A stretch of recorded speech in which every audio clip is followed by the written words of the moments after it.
Good afternoon, students. So, yesterday we have learned some properties, algebraic properties of R. So, we also prove the Z and A are elements of R such that Z plus A is equal to A, then Z is equal to 0. We have also seen the proof of this second theorem, U into B is equal to B, then U is equal to 1. And A into 0 is equal to, if A is real number, then A multiplied by 0 is equal to 0. Okay, so today we are going to discuss about the fourth theorem, that is A dot B, that is A multiplied by B is equal to 1, then B is equal to 1 upon A. Let's see proof of this statement. A into 1 upon A is equal to 1. We have to prove this theorem. B is equal to, what is given, that is A dot B is equal to 1, and what we have to prove, that is B is equal to 1 upon A. So given part is A dot B is equal to 1, and what we have to prove, A B is equal to 1 upon A. Okay, consider for this proof solution, consider the left hand side, that is B is equal to, so B we can write it as 1 into B. Okay, then by using the multiplicative inverse property, we can substitute the 1 as 1 upon A into A, because the multiplication of number and with multiplication of a number and inverse is always 1. So we can substitute the 1 as 1 upon A into 1, write B as it is. Then by using the commutativity property, there are the multiplication of three numbers, 1 upon A, B. By using the associative property, we can take any combination of any two numbers. So here I am taking the multiplication of two numbers, that is A and B. So 1 upon A, and A, here I am taking the combination of or multiplication of two numbers, that is A and B.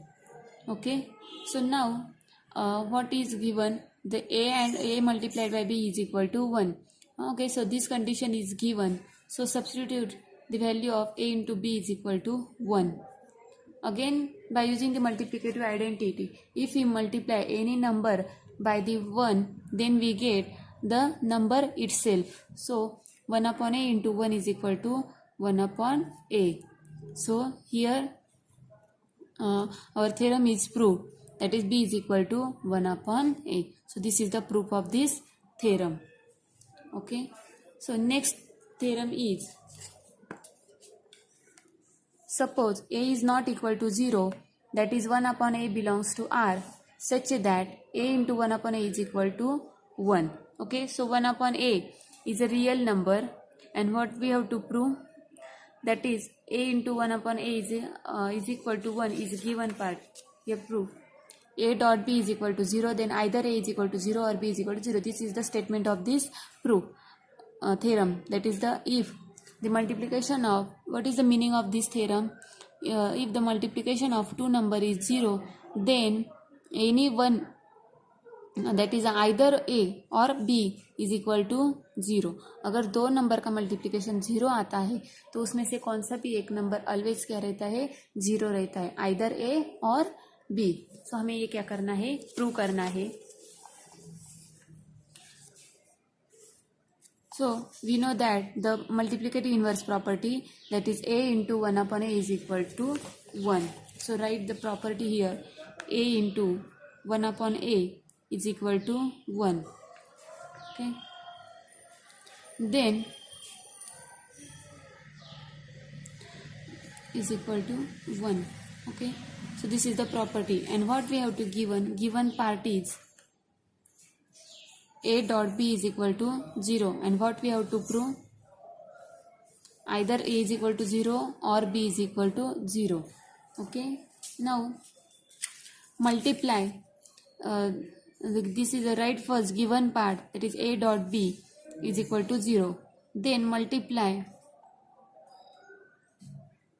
both side by 1 upon a. दोनों side को क्या करना है, 1 upon a से क्या करना है, multiply. So 1 upon a into a dot b is equal to 1 upon a into 0. Okay. Again here, by using the associative property, we can take the combination of any two numbers. So here I am taking 1 upon a and a first, and then multiply by b. And again here, by using the property, that is the multiplicative identity, or 1 upon a into 0 is always 0. अगर हम कौन से भी number का अगर multiplication 0 के साथ करते हैं तो हमें क्या मिलता है, 0 ही आंसर मिलता है, that is equal to 0. And here 1 upon a into a, that is is equal to 1 by using multiplicative identity. So 1 into b is equal to 0, and 1 into b is equal to, by using multiplicative identity, is again b, that is b is equal to 0. So this is the proof of this theorem. So we get the b is equal to 0. Similarly, we can prove the a is equal to 0. Only here some changes in the theorem, that is multiply both sides by 1 upon b, then take the combination of 1 upon b into b. So we get the a is equal to 0. Okay.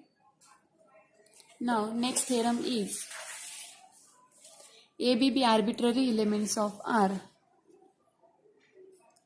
Then we have the following: the equation a plus x is equal to b has the unique solution, that is x is equal to minus a plus b in R. It means कि अगर ये equation हम consider करते हैं a plus X is equal to B, तो इसको हमेशा एक ही सॉल्यूशन क्या होता है, एग्जिस्ट होता है. मतलब एक ही एक्स की वैल्यू ऐसी हमें मिलती है कि जो ये इक्वेशन क्या करता है, सेटिस्फाई करता है. Okay. So what is the theorem, a plus B, a plus X has unique solution, has a unique solution. अब हम क्या करेंगे, इसको प्रूफ है ना कॉन्ट्राडिक्शन से करेंगे. कॉन्ट्राडिक्शन मतलब क्या, कि जो भी हमें प्रूव करना है तो उसके क्या करने हैं, हम अपोजिट कंसिडर करेंगे. मतलब a plus X has unique solution दिखाना है ना, तो हम क्या कंसिडर करेंगे कि उसको यूनिक सॉल्यूशन नहीं है. यूनिक सॉल्यूशन नहीं है मतलब क्या है, उसको मोर देन वन सॉल्यूशन है, मतलब एक से ज़्यादा सॉल्यूशन है, ये कंसीडर करेंगे. तो जैसे कि कॉन्ट्राडिक्शन मतलब क्या, कि जैसे कि हमें दो रास्ते दिख रहे हैं कि इस रास्ते से जाना है या इस रास्ते से, थोड़ा सा कंफ्यूज है हम, लेकिन कौन सा रास्ता सही ये हमें कैसे मालूम होगा. हम क्या करेंगे, कौन से भी एक रास्ते से जाएंगे. अगर वहाँ पे कुछ हम भूल जाते हैं या कुछ हमें आगे जाके क्या होगा, हमें पता चलेगा कि अरे हम गलत रास्ते से आ गए हैं, तो इसका मतलब क्या हो गया कि ये गलत है, इसका मतलब दूसरा क्या है, सही है. वैसे ही अगर हम a plus X as a unique solution, ये हमें सही दिखाना है, तो हम क्या कंसीडर करेंगे कि दूसरा जो है मतलब उसको यूनिक सॉल्यूशन नहीं, ये कंसीडर करेंगे. तो by contradiction, suppose a plus X has two solution, हम क्या कंसीडर करेंगे, टू सॉल्यूशन से x1 and x2. x1 and x2 ये क्या करेंगे, हम दो सॉल्यूशंस कंसीडर करेंगे. अब क्या है हमारा equation, a plus X is equal to B. अब हमें x1 सॉल्यूशन है, तो इसमें अगर हम x की जगह x1 डालेंगे तो भी इक्वेशन सेटिस्फाई करेगा, और अगर हम इस x1 की जगह x2 है तो उसको भी हम क्या करेंगे, वैल्यू सब्सटीट्यूट करेंगे. सो a plus x1 into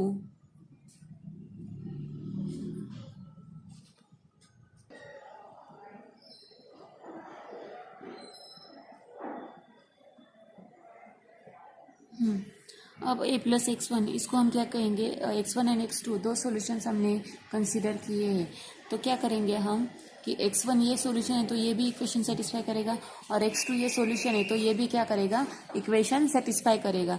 and that's why we can substitute the value of x1 at the place of x. So a plus x1 is equal to b. Also A plus X two is equal to B. X की जगह x1 डालेंगे तो भी left hand side is equal to right hand side मिलेगी, x is equal to x2 डालेंगे तो भी left hand side is equal to right hand side, क्योंकि x1 and x2 both are the solutions. Okay, so हम अगर equation 1 and 2 देखेंगे, compare करेंगे, तो उसकी लेफ्ट और राइट हैंड साइड क्या है, सेम है। अगर राइट हैंड साइड सेम है तो लेफ्ट हैंड साइड भी क्या होगी, उसकी इक्वल होगी।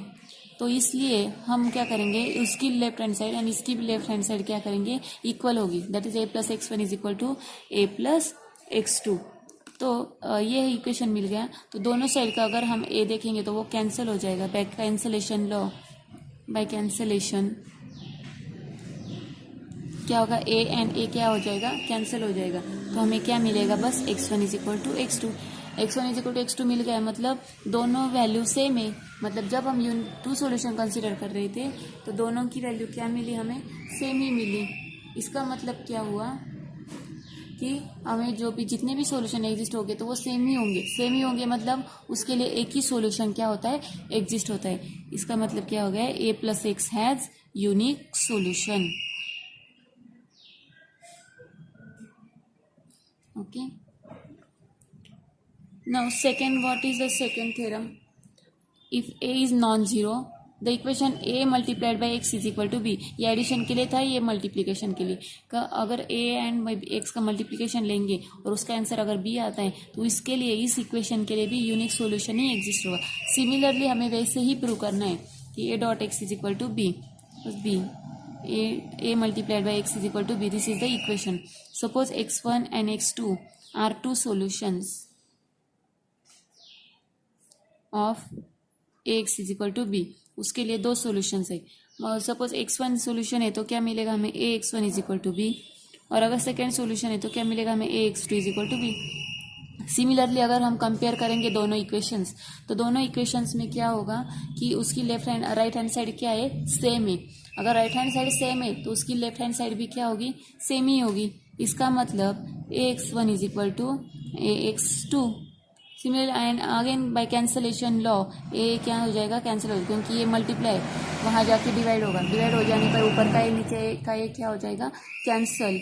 और कैंसिल हो जाने के बाद हमें क्या मिलेगा, बाय कैंसलेशन we get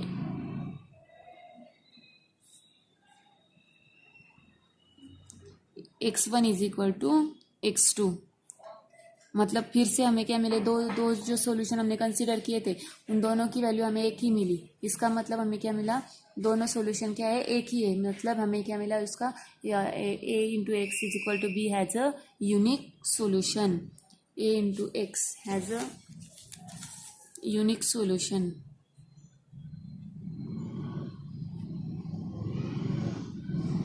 हो गया। थर्ड, अब ये प्रॉपर्टी आपको क्या करनी है, लर्न करनी है कि a multiplied by 0 is equal to 0, -1 into A is equal to -a। मतलब कौन से भी नंबर को 0 से मल्टीप्लाई करोगे तो तुम्हें आंसर 0 ही मिलेगा। अगर कौन से भी नंबर को तुम -1 से मल्टीप्लाई करोगे तो तुम्हें negative of the number that is -a मिलेगा। Third property is that negative का अगर निगेटिव हम नंबर लेंगे तो निगेटिव पॉजिटिव हो जाएगा, तो हमें क्या मिलेगा, a मिलेगा। और negative -1 into -1 is equal to क्या मिलेगा, हमें 1 मिलेगा। तो ये क्या हो गई, उसकी प्रॉपर्टी हो गई। ये चारों प्रॉपर्टी हो गई। अब नेक्स्ट थ्योरम इज कि अगर 3 नंबर दिए A B C belongs to R then we have the following. आपको इस थ्योरम का, हर एक थ्योरम का क्या करना है, स्टेटमेंट लर्न करके रखना है। कौन सा भी स्टेटमेंट कहीं भी यूज़ करना पड़ेगा, इसलिए हमें क्या करना है, सब थ्योरम के स्टेटमेंट क्या करने हैं, याद रखने हैं आपको। अब third theorem, A B C belongs to R then we have the following. If A is not equal to 0 then 1 upon A is non zero and 1 upon A is equal to A. And second है, मतलब क्या कि suppose ए भी non zero है और उसका inverse भी non zero है। सपोज 2a और 2 का इन्वर्स क्या आएगा, 1/2। तो 1/2 भी नॉन इन्वर्स हो गया और 2 भी नॉन इन्वर्स हो गया, सॉरी नॉन जीरो हो गया, और 1/2 भी नॉन जीरो हो गया। अगर हम 1/2 का फिर से रेसिप्रोकल लेंगे तो 1/2 का रेसिप्रोकल हमें क्या मिलेगा 2।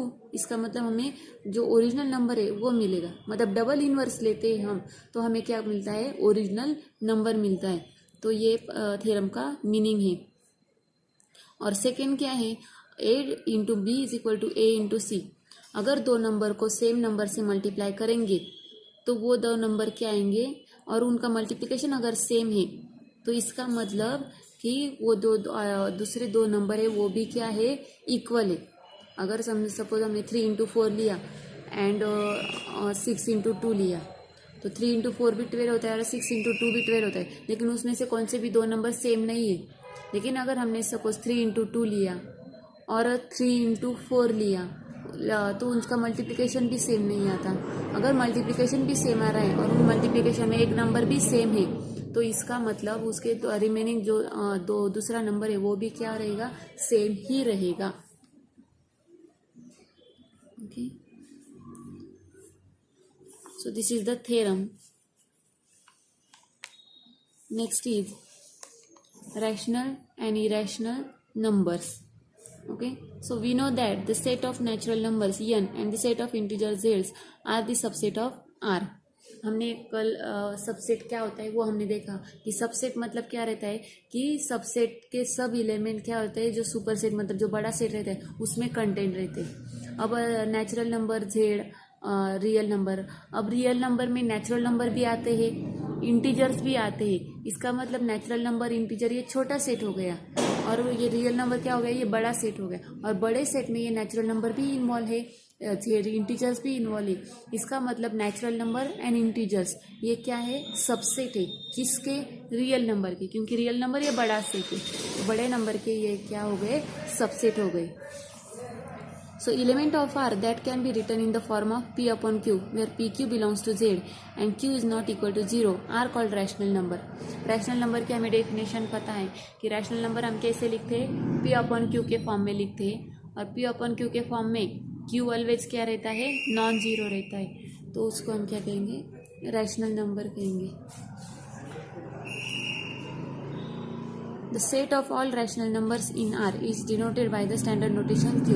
हम रैशनल नंबर कैसे किस सिंबल से रिप्रेजेंट करते हैं, Q से।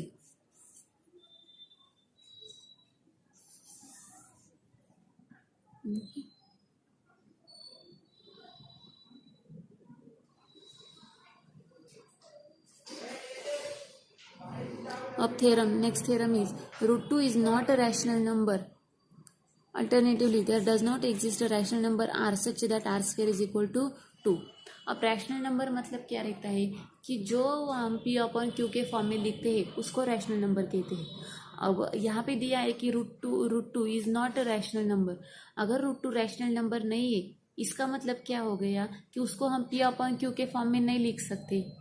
P अपॉन Q के फॉर्म में नहीं लिख सकते, इसका मतलब उसका जो स्क्वायर है उसका there does not exist a rational number R such that R square is equal to 2।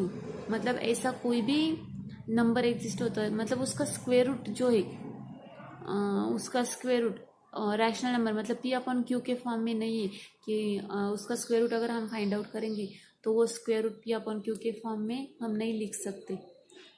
दोनों का मीनिंग सेम ही होता है। अब हमें ये प्रूव करना है। अब इसको अभी प्रूव हमें क्या करना है, कॉन्ट्ररी जानना है, मतलब जो प्रूव करना है वो गलत है स्टेटमेंट, ऐसे कंसीडर करना है। अब √2 is not a rational number, अगर वो रैशनल नंबर नहीं है हम कंसीडर करेंगे कि वो रैशनल नंबर है। रैशनल नंबर है इसका मतलब हम P अपॉन Q के फॉर्म में उसको लिख सकते हैं, तो √2 को क्या करेंगे, हम P अपॉन Q के फॉर्म में लिखेंगे। ओके, और जो डिनोमिनेटर रहता है वो नॉन जीरो रहता है। अब P अपन Q के फॉर्म में लिखें, अब √2 पॉजिटिव है इसका मतलब ये दोनों या तो पॉजिटिव होंगे या तो दोनों निगेटिव होंगे, क्योंकि पॉजिटिव पॉजिटिव पॉजिटिव रहता है और एक निगेटिव निगेटिव अगेन पॉजिटिव हो जाता है। एक पॉजिटिव लेंगे एक निगेटिव लेंगे तो वो निगेटिव आएगा, और √2 निगेटिव नहीं है इसका मतलब या तो दोनों पॉजिटिव है या तो दोनों निगेटिव है, दोनों के एक ही साइन आएगा। अब हमने कंसिडर किया कि सपोज वो पॉजिटिव है, पॉजिटिव कंसिडर किया तो इसका मतलब पॉजिटिव किया तो उसका क्या किया, हमने स्क्वायर लिया। P का भी स्क्वायर किया, Q का भी स्क्वायर किया। राइट हैंड साइड का किया तो लेफ्ट हैंड साइड को भी करना पड़ेगा, तो लेफ्ट हैंड साइड को भी क्या किया, हमने स्क्वायर किया।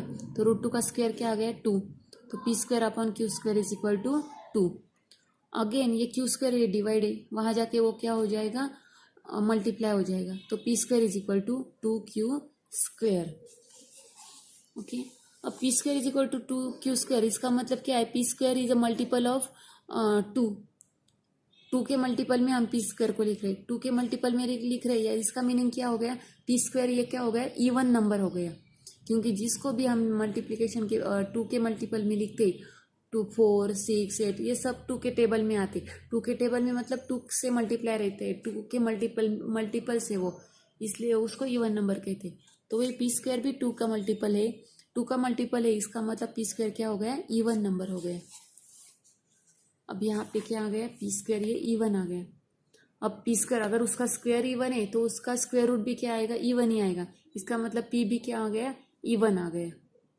अब because if P is odd, जो अगर हम पी ऑड कहेंगे तो पी को कैसे फॉर्म में लिखेंगे हम, 2n-1, या तो 2n प्लस या तो 2n-1। Okay, so P square is equal to, दोनों को क्या किया, स्क्वायर किया, P square is equal to 2n-1 bracket का स्क्वायर किया, ब्रैकेट का स्क्वायर उसका a minus B bracket square के एक्सपेंशन से हमने क्या किया, इसका एक्सपेंशन किया, 4n square minus 4n plus 1। तो इस इन दोनों से क्या किया हमने, 2 कॉमन निकाला, 2 in bracket 2n square minus 2n plus 1 is odd. अब देखो अगर p ऑड है तो उसका स्क्वायर भी ऑड आ गया, बट हमने क्या कंसीडर किया है कि पी स्क्वायर इवन है, इसका मतलब हम p को ऑड नहीं कंसीडर कर सकते, हम p को इवन ही कंसीडर करना पड़ेगा। यहाँ पे क्या दिखाया है कि अगर हम p को ऑड कंसीडर करते तो उसका स्क्वायर भी ऑड आता है, लेकिन यहाँ पे स्क्वायर तो इवन है, इसका मतलब p क्या है, इवन ही होगा। Okay, so p is even, even है इसका मतलब हम 2 से के मल्टीपल से उसको लिख सकते, मतलब p is equal to 2m, दोनों साइड का स्क्वायर किया तो 4m square is equal to 2p square, और and hence 2m square is equal to q square, क्योंकि पी स्क्वायर की वैल्यू क्या है, 2q स्क्वायर है। तो 2m स्क्वायर, दोनों साइड का 2 कैंसिल हो गया, तो 2m square is equal to q square. Again q ये क्या आ गया, इवन आ गया, q स्क्वायर इवन है तो q भी इवन आ गया, तो q is equal to 2m। अब p भी इवन है और q भी इवन है, मतलब p भी 2 का मल्टीपल है, q भी 2 का मल्टीपल है। अगर दोनों p एंड q 2 के मल्टीपल है, इसका मतलब कि उसमें दोनों में 2 ये क्या है, कॉमन फैक्टर हो गया। और अगर दोनों में कॉमन फैक्टर है 2 P and Q, which is false, because Q false है, क्योंकि हमने क्या किया है स्टार्टिंग में, पी एंड क्यू क्या किया है, रैशनल नंबर में लिखा है।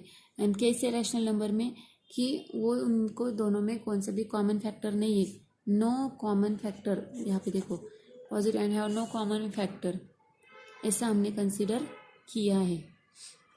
तो which is contradiction, therefore √2 is not rational number. देखो मैं नोटबुक में भी आपको सॉल्व करके दिखाती हूँ फिर से।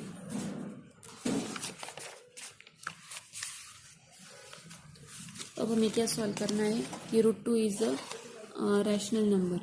सपोज हाँ, √2 is a not rational number, ये क्या करना है, हमें प्रूव करना है। हमने क्या कंसीडर किया,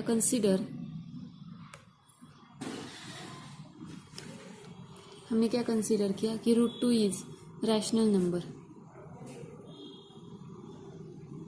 रैशनल नंबर कंसीडर किया, रैशनल नंबर कंसीडर किया, तो इसका मतलब √2 को हम कैसे लिखेंगे, p अपॉन क्यू के फॉर्म में लिखेंगे।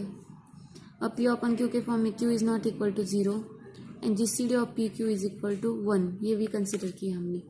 ओके, दोनों में कॉमन फैक्टर कोई भी नहीं है। अब दोनों साइड में स्क्वायर किया, 2 is equal to P square upon Q square, Q square यहाँ पे शिफ्ट किया, 2q square is equal to 2q square is equal to P square. इसका मतलब पी स्क्वायर ये क्या हो गया, इवन हो गया, P square is a even, क्योंकि ये 2 का मल्टीपल है इसलिए पी स्क्वायर इवन, तो p is also even, p is also even. Okay, now p is also even, that is p is equal to, हम कैसे लिखेंगे, इवन है तो 2 का मल्टीपल में, दैट इज 2m। अब दोनों का स्क्वायर किया, स्क्वायर ऑन बोथ साइड, तो p square is equal to क्या आया, 4m स्क्वायर। 4m²। अब देखो यहाँ पे p² की वैल्यू 2q² है, यहाँ पे p² की वैल्यू 4m² है। इसका मतलब ये 2q² एंड 4m² क्या हो गए, इक्वल हो गए। इसका मतलब from equation 1 and 2, from 1 and 2, 2q² is equal to 4m²। अब 2 से डिवाइड करेंगे तो q² is equal to 4m² upon 2, तो 2 2 जा 4, that is q² is equal to 2m²। Okay, so q² is equal to 2m²। इसका मतलब क्या हो गया, 2 ये क्या हो गया, इज q² इज E1। अब q² E1, इसका मतलब q भी E1 हो गया। अब q भी E1 आ गया, p भी E1 आ गया, तो p and q both are E1। अगर दोनों E1 है, इसका मतलब दोनों में क्या है, p and q has common factor 2। दोनों E1 है मतलब दोनों को 2 से मल्टीप्लाई होता है, 2 से मल्टीप्लाई होता है मतलब दोनों में कॉमन फैक्टर क्या है, 2, and which is contradiction, which is contradiction. Why, because हमने यहाँ पे क्या कंसिडर किया है कि GCD of P Q is equal to 1। दोनों का जीसीडी हमने क्या किया है, कंसिडर 1, एंड दैट्स व्हाई अगर दोनों में कॉमन फैक्टर 2 है तो उसका जीसीडी ग्रेटर देन 1 आएगा, विच इज कॉन्ट्राडिक्शन।